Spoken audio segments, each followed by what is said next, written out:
Енді менің өзіме қараған 3 қызым бар. Тұңғышым Жұлдыз, екіншім Әлмира, үшіншім Динара.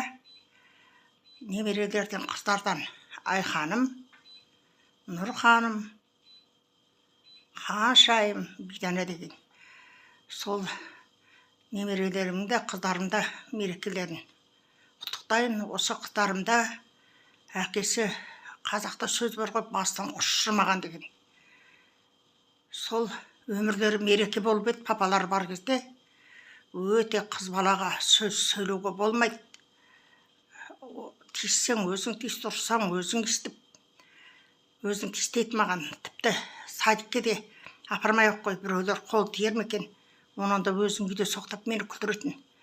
Сол енді бір уақыттарда телевизорларда 3 қызы бар жұмаққа барады екен деген бір рекламада шығып кетті, сөздер жайылып кетті. Сол кездерде ой, менің 3 қызым бар, жұмаққа барам деп отыратын. Сол енді өзінің жұмағына кеткен шығар.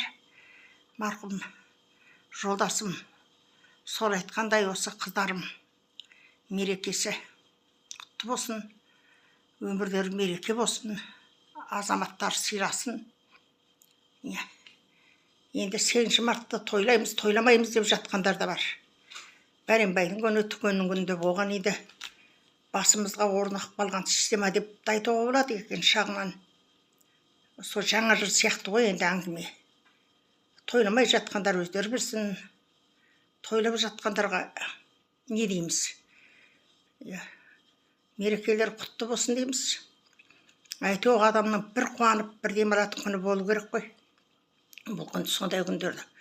Бірі деймін, қыздарымның мерекесі құтты болсын. Жаңағы аяғында тағы ата туралы айтып кетейін. Ол қыздар да тура бұл әңгімені тыңдап, пойыздың ішінде қыз естіген, бірақ мен не түсіріп жатқанымды естіген жоқ.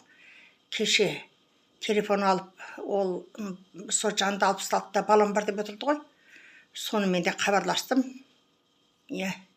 Ақсақал аман сау екен. Енді өздері жазып алған менен әркім өзі біледі ғой, біреулер деп отырады да, моментінде онан кейін ұмытып кететіндер болады. Осында сол бір қызы бар екен. Сол жақсы қабылдап жатқаннан кейін осы бір ой туып тұрды маған.